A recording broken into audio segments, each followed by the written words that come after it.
Yeah! Sexta aula, galera da quarentena do tarô. Tamo indo que vamos, né? Vamos indo? Beleza, sexta aula só para vocês terem marcadinho aí. E vamos falar então das 4 últimas cartas dos arcanos maiores, os 4 últimos arcanos maiores do tarô. E a gente vai ter então cartas importantes, porque a gente começa pela 18, vamos para 19, 20, 21 e fechamos. Então eu vou começar pela 18, já que, querendo ou não, depois da estrela brilhando maravilhosa no céu, né, a gente vai ter que falar da lua. E, gente, presta atenção que a lua no tarô é outro barato. Não confunde com a astrologia, por favor.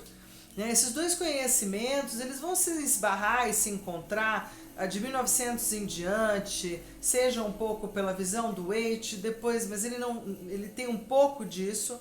Depois o Crowley vai dar muita visão sobre a parte astrológica e outros autores, né? Então assim, mas a carta da lua, ela é a lua de nosso teor, né? Ela é um lugar muito mais netuniano, onírico, das nossas tristezas, mas eu brinco que basta olhar para as lágrimas que a gente entende a lua do tarô.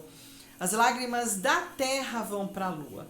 Então, as tristezas, as mazelas, as dores emocionais, psíquicas, o psiquismo negativo, principalmente, está na lua do arcano do tarô. A lua vai significar confusão, vai significar blackout, né? É quando a gente não consegue ver, não consegue enxergar, não consegue raciocinar. Tá parecendo com a coisa agora, né? Tô agora.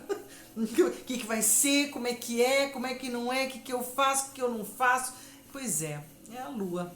A lua tá passando e a pessoa tá muito confusa e a tua responsabilidade dobrou de tamanho, porque nessa confusão essa pessoa precisa de ajuda. Então a gente tem uma lua com cara meia de séria, ela também vai fazer algumas alusões na parte vermelha a essa presença também do Sol central da galáxia, o nosso Sol central do nosso sistema solar, e ela vai apresentar 2 torres, uma torre aberta, ou pelo menos tem portas, a outra, se muito, tem janelas. Essas 2 torres são bem características de uma época feudal, né? E um vão enorme no meio onde estão os cães no plano seguinte.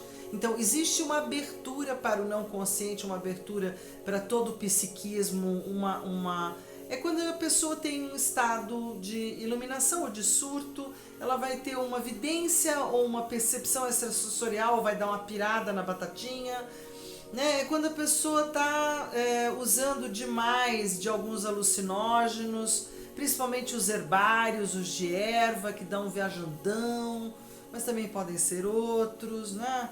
Enfim, aqui tem uma colocação também de que a barreira que os cães fazem entre o consciente e o não consciente é muito a mesma barreira dos cães de língua de demônio, né? Cães que tomam conta das terras do Tártaro, ou os cães que guardam o universo do diabo ou do Lúcifer ou dos demônios, né? Então assim, na verdade pode ser o superego, né? Fazendo uma distinção entre 2 localidades. Tem uma barreira no meio, que são esses 2 cães tentando acordar a lua da sua inconsciência e dizendo para ela, vamos lá, acorda aí, porque cão sempre tem como representação fidelidade. Ele é fiel, ele é amigo, ele normalmente tem uma postura do bem. Mesmo quando ele é bravão de 3 cabeças, né, que nem lá no Harry Potter ou nas terras de Lúcifer, ele tá tudo bem, ele continua sendo um totozinho, né? No Percy Jackson eles são bem cruéis, então. E aí a gente vai ter uma piscina, né? Porque presta atenção, tem 3 degrauzinhos. Essa bacia d'água aqui da frente é uma piscina, é um lugar de banho. E o que vai aparecer bem disfarçado, mas está lá, né, é estilizadamente o que se podia fazer como um desenho de uma lagosta, né? E a lagosta aqui vai representar as profundezas, porque ela mora lá no fundo do fundo do fundo, precisa colocar uma caixa no fundo para poder capturá-la, ou mesmo para fazerem as fazendas, enfim, né? É uma figura mítica também, porque faz uma ligação com aquilo que é bem profundo das minhas emoções, dos meus sentimentos, que às vezes nem eu dou conta de fazer. É uma neutra negativa. Porque ela não respinga muito pro lado não, mas ela é respingada. Então às vezes ela fica muito ruim, né? Porque se ela tiver avizinhada de torre, de diabo, de cartas negativas, enforcado, enfim, ela vai ficar bem difícil. Mas se ela estiver do lado do sol, da estrela, já fica mais solar, ela pode ficar um pouco mais aberta. A grande diferença, então, que não vai ter, essas cartas últimas, vocês vão ver que eles seguiram bem o riscadinho, não teve grandes diferenças. Esqueci de falar que aqui são duas edificações típicas da época, que a Pamela Smith e o Will Rider-Waite vão mudar, né, de posicionamento, porque vai ter duas torres iguais. Então talvez seja a Jonas e Borras, que são duas presenças de coluna nas lojas maçônicas, como também pode simplesmente significar a severidade e a bondade, que é do estudo da Cabala, que é possível dentro do hermetismo. A lua vai deixar de ter tanto colorido e ela vai ficar apenas com o brilho do sol refletindo-se nela.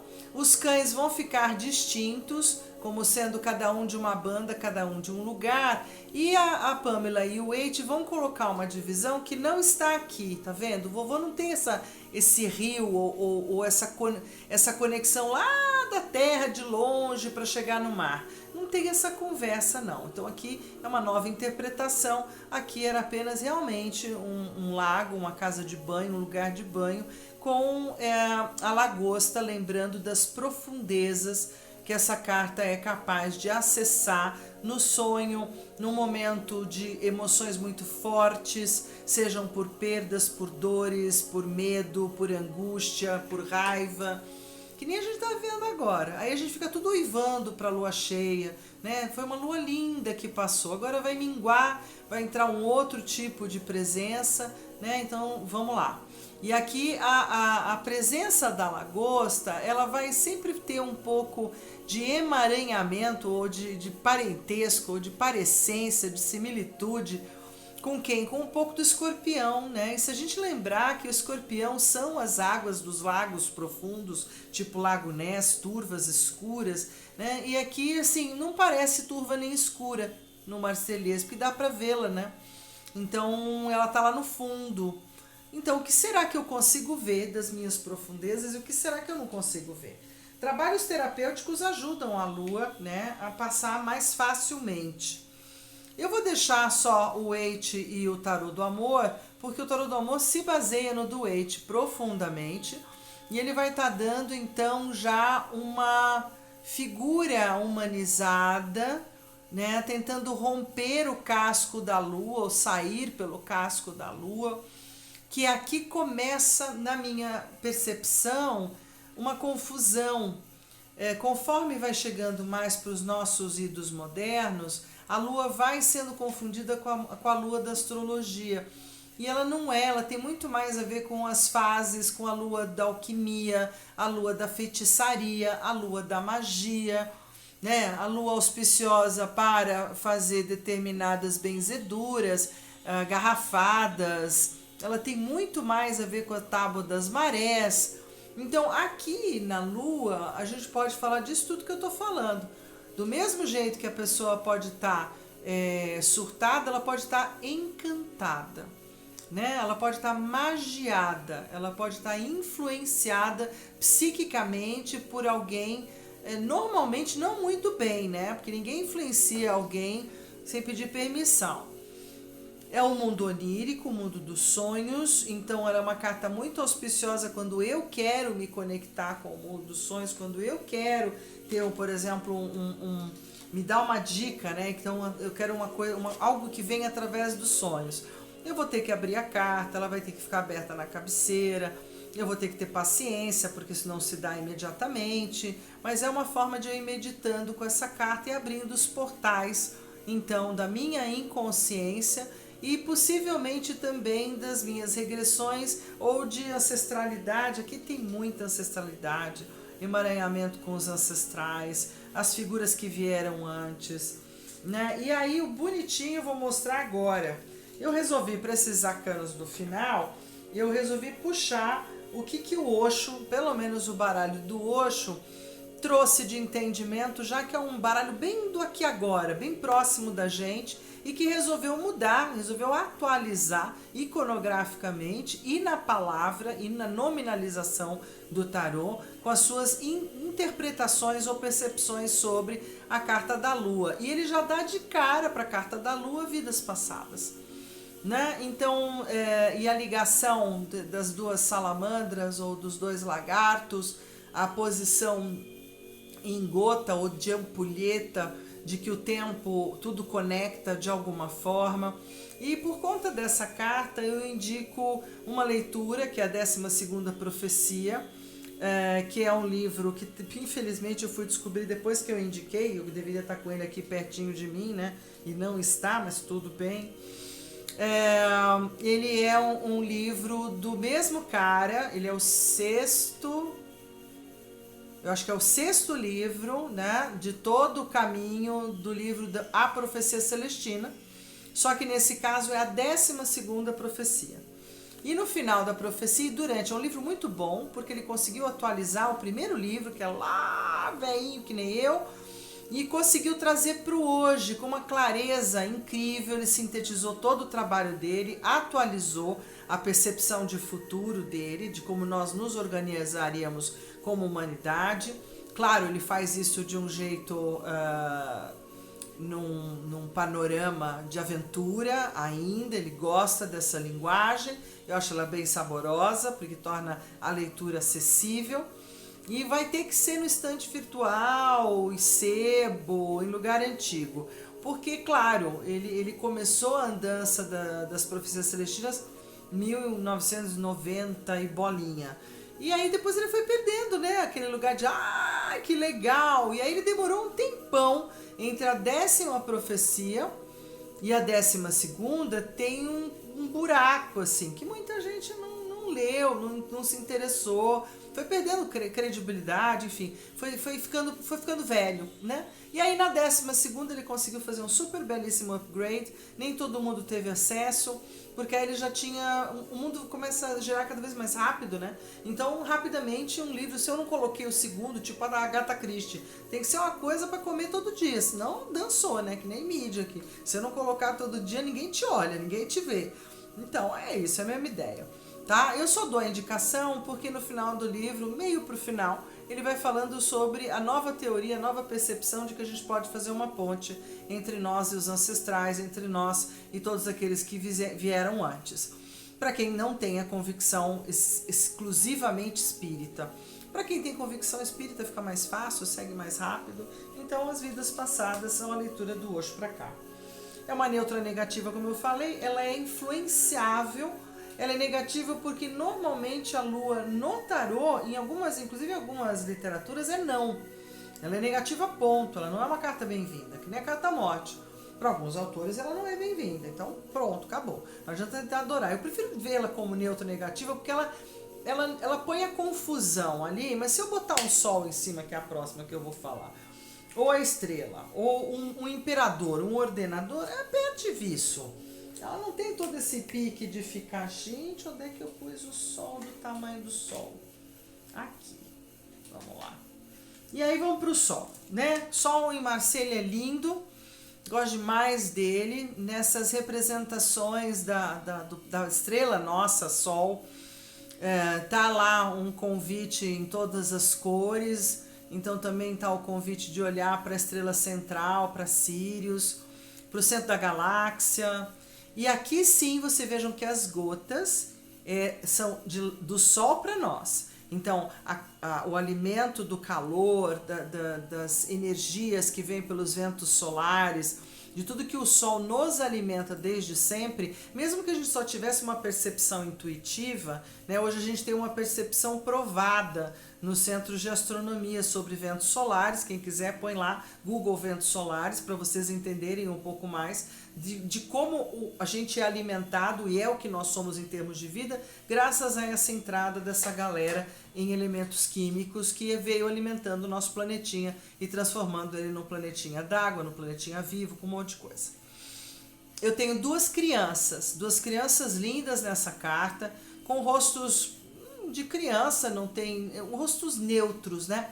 É interessante que não tem uma alegria, a carta do Sol fala de alegria, mas tem uma irmandade, como dois irmãos gêmeos. Um toca o coração do outro e o outro toca a nuca, tanto que fica por trás.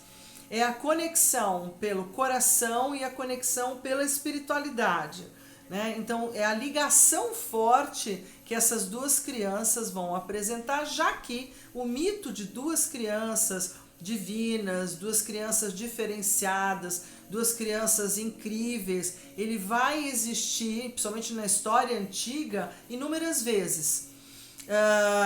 Até como Rômulo e Rêmulo, como os dois meninos que vão mamar da loba, isso é Itália já. E da mesma forma como a gente tem na afrocultura, na linguagem de Cosme e Damião, Cadê-do-um, que aí teria uma terceira criança, né? Mas de qualquer forma tem o rito das duas crianças que se completam, e aqui a gente vai ter como uma das coisas de olhar os gêmeos, né? O signo de gêmeos, onde são dois irmãos inseparáveis, um da terra e um dos céus.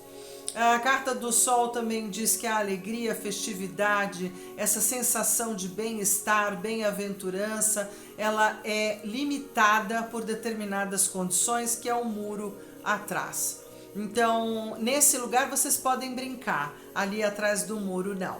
Então, toda a claridade, todo o brilho, toda a intensidade de força, de iluminação, de alegria, de vai dar certo, de positividade da carta do Sol, só lembra que a gente tem que ser um pouco pé no chão, né? E que para tudo tem um limite. Não dá para ser uma criança eterna ou bancar o infantiloide, que é o lado mais negativo dessa carta.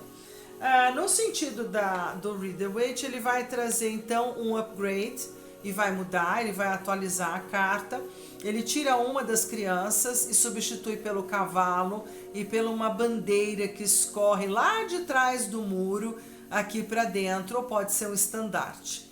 Ele vai colocar atrás desse muro de limitação, que parece feito meio de palha, né? Ele já é uma cara não tão sólida quanto blocos. E vamos ter então os girassóis e os antúrios.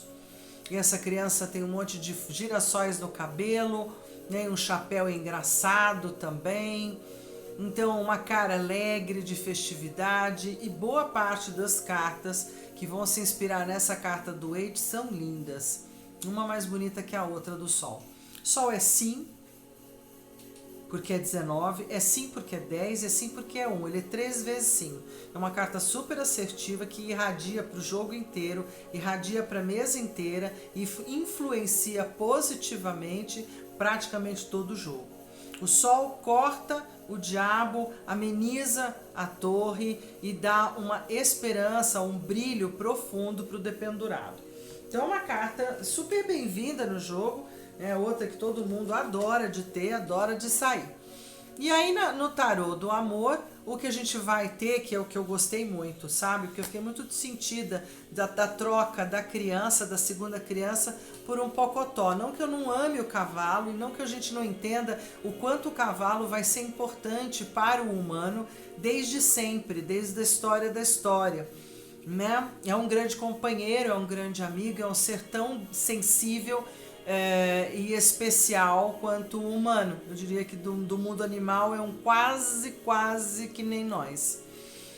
E que está sempre do lado do humano, sempre servindo ao humano, né? Como Pégasus sempre serviu a Perseu, sempre servindo ao humano. Porque Zeus mandou, né? E aqui no tarô do amor aparecem então os querubins, os anjinhos todos redondinhos, ou crianças, alguns demonstram a asa escondida nas flores, outros não, todos brincando junto, tentando erguer essa coluna de flores, né, perfumadas, alegres, todos com caras ótimas. E é isso, alegria, alegria. Essa é a carta do Osho, inocência.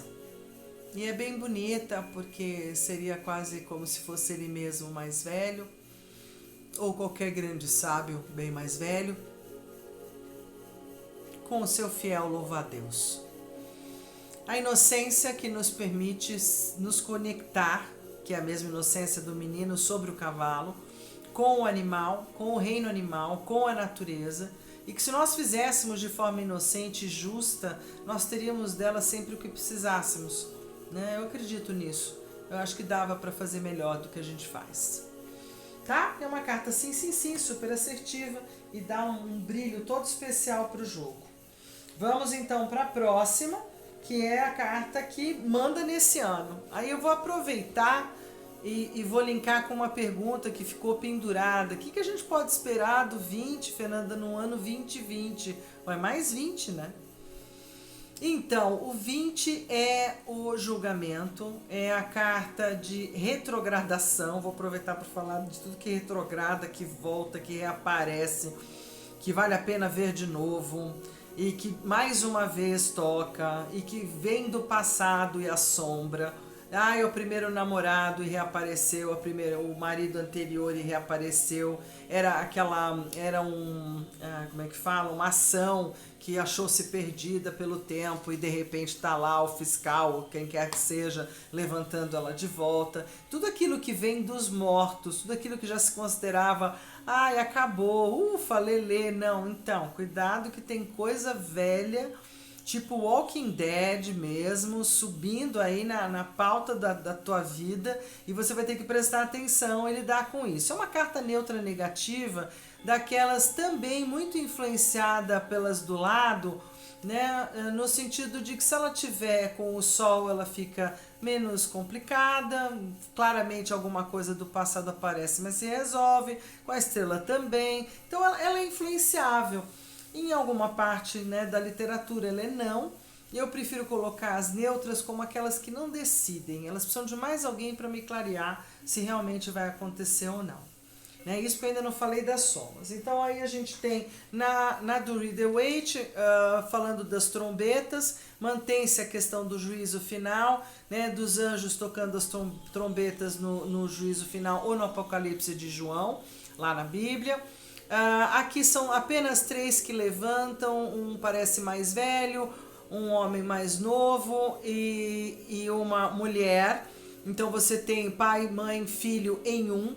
Aqui você tem a Trindade, né, ressuscitando. Aqui você tem, além da Trindade, mais outros túmulos, e faz até uma certa alusão. Eles estão saindo de dentro dos túmulos. É água ou é terra? Isso é no dilúvio ou isso é quando?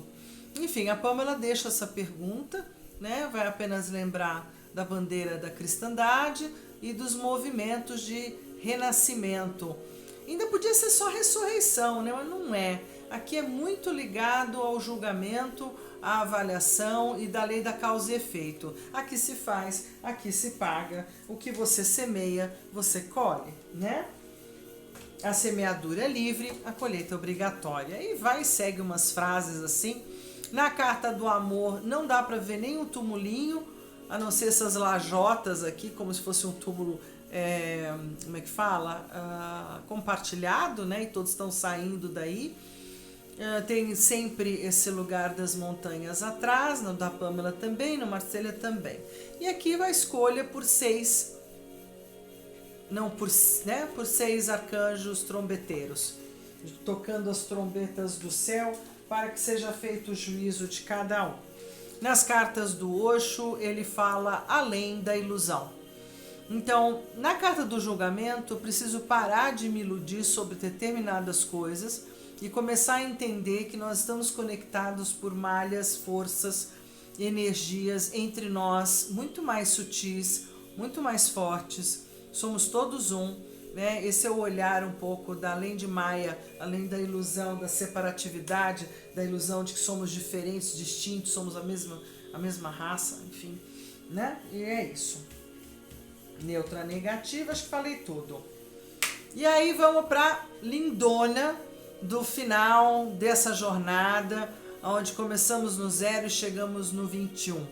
Então, no final dessa jornada, a gente tem a carta do mundo, com um tipo andrógeno, meio masculino, meio feminino, ao centro, né? Uma figura humana, que chega na posição central, um pé no chão, o outro pé está para trás ou cruzando, que pode significar o desapego à matéria, o bastão significando que eu já tenho um tamanho de conhecimento, de sabedoria. É uma carta de libertação, livramento, salvação.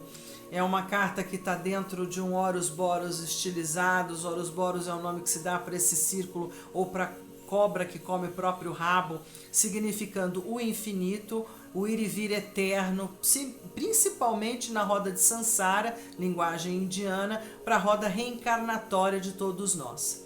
Os seres que vão estar nos 4 cantos, pela primeira vez no Marselhês, pela segunda no da Pamela e do Rider-Waite, é exatamente a figura do touro, do leão, da águia lá em cima e do anjo ou humano.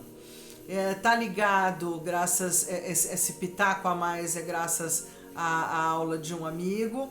Então seria touro é o fixo de terra, o signo fixo de terra, leão fixo de fogo, a águia lembrando escorpião, porque é o ícone de escorpião de outro tempo. Antes de se transformar em escorpião ele era a águia, e aí é o fixo de água, né? E lembrando da figura humana que a gente pode encontrar em Libra, né, no ar. Ou de aquário, na verdade, né, que seria... Não, aquário é mutável. Não, é Libra mesmo. Certo? Então, assim, é uma carta super desejada, sempre falada como a melhor carta do tarô.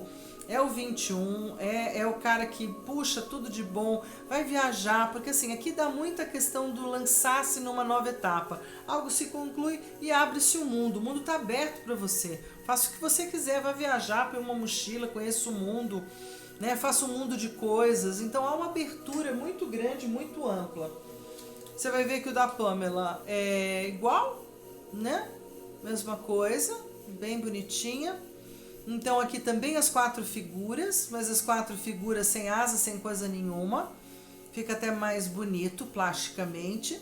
Os cabelos mudam, tá? Cabelo de Marselha é um cabelo meio solto, que era uma coisa mais do masculino. E aqui um cabelo bem art déco, art nouveau, da época dela, Pamela, muito legal. Olhando inclusive a foto dela, eu falo tanto, né, da Pamela, deixa eu pegar aqui, custa nada. Né? Porque é uma moça muito interessante. Os cabelos da época eram presos, faziam uns adornos interessantes. Essa é a Pamela Colman Smith, né? Que desenhou o baralho do Waite, tá? Então, no tarô do amor, essa belezura dessa sensação de bem-estar que essa carta traz, de dever cumprido, de quando você recebe o seu diploma, de diplomação, de formação completa, de frutificação, de prosperidade, de abundância. Então essa é uma carta do bem, uma carta que normalmente vem para ficar, né? Ela é muito especial.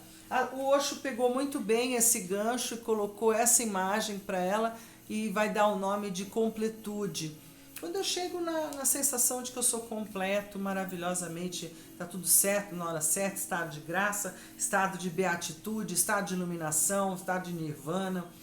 Acho que cabe em todos os estados aqui. E cabe um estado também de que às vezes pode significar, no caso de uma pergunta, de uma posição específica, pode significar a boa morte, no sentido da pessoa que se desliga porque o seu tempo simplesmente se deu e foi como tinha que ser e está tudo certo, tá?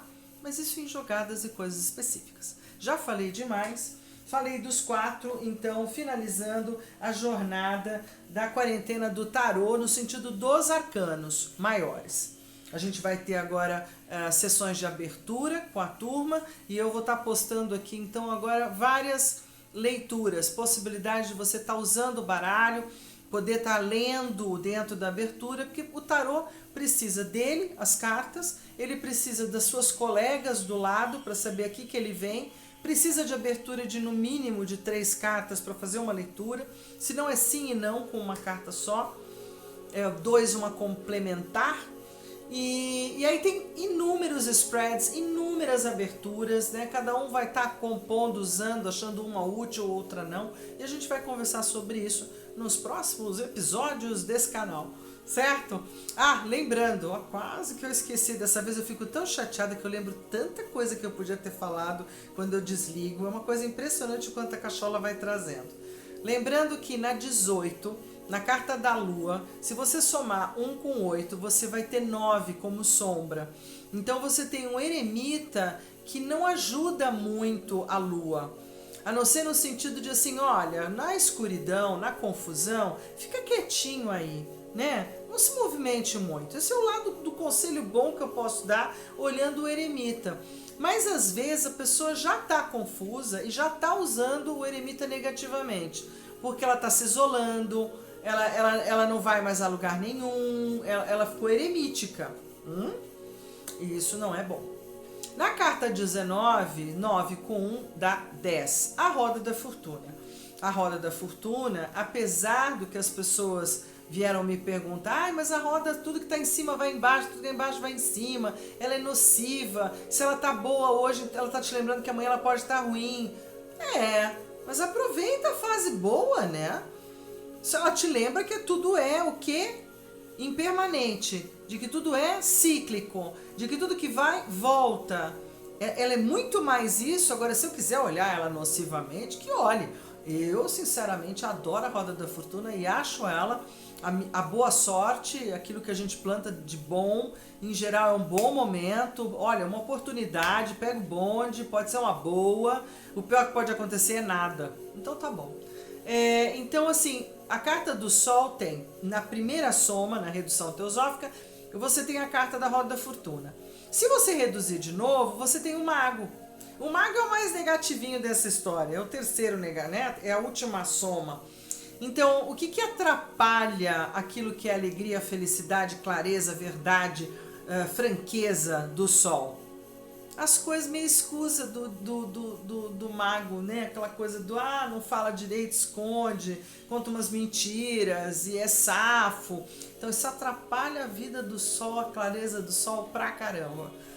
Então isso pode ser uma coisa que o Sol às vezes não sabe lidar, que é com as meias verdades, as mentiras softs, que é para ser macia, esse tipo de coisa. Para a carta do Sol é um veneno.